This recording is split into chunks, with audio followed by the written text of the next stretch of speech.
किसी गांव में एक बूढ़ा व्यक्ति अपने बेटे और बहू के साथ रहता था। परिवार सुखी संपन्न था, किसी तरह की कोई परेशानी नहीं थी। बूढ़ा बाप जो किसी समय अच्छा खासा नौजवान था, आज बुढ़ापे से हार गया था। चलते समय लड़खड़ाता था, अब तो लाठी की जरूरत पड़ने लगी थी। चेहरा झुर्रियों से भर चुका था, बस अपना जीवन किसी तरह व्यतीत कर रहा था। घर में एक चीज अच्छी थी कि शाम को खाना खाते समय पूरा परिवार एक साथ टेबल पर बैठकर खाना खाता था। एक दिन ऐसे ही शाम को सारे लोग खाना खाने बैठे थे। बेटा ऑफिस से आया था, भूख ज्यादा थी इसलिए जल्दी से खाना खाने बैठ गया और साथ में बहू और एक बेटा भी खाने लगे। बूढ़े हाथ जैसे ही थाली उठाने को हुए, थाली हाथ से छिटक गई और थोड़ी दाल टेबल पे गिर गई।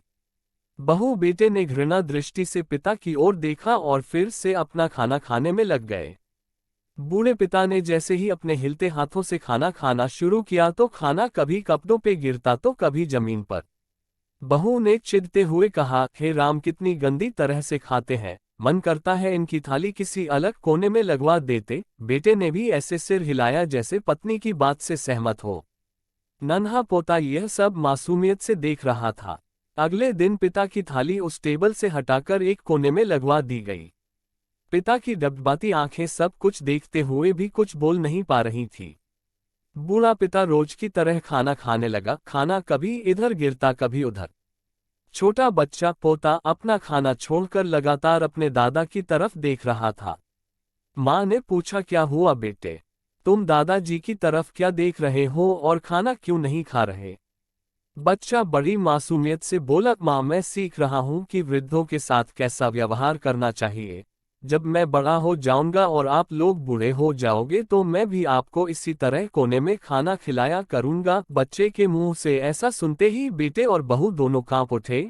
शायद बच्चे की बात उनके मन में बैठ गई थी, क्योंकि बच्चे ने मासूमियत के साथ एक बहुत बड़ा सबक दोनों लोगों को दिया था।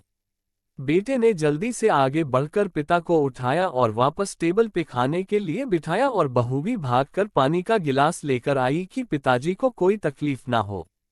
तो मित्रों, माँ बाप इस दुनिया की सबसे बड़ी पूंजी है। आप समाज में कितनी भी इज्जत कमा ले या कितना भी धन इकट्ठा कर ले, लेकिन माँ बाप से बड़ा धन इस दुनिया में कोई नहीं है। दोस्तों, ये कहानी आपको अगर अच्छी लगी हो और हमारे चैनल पर पहली बार आए हैं तो सब्सक्राइब कर बेल आइकन जरूर दबाएं ताकि हमारे नए वीडियो का सूचना आपको तुरंत मिलती रहे। धन्यवाद।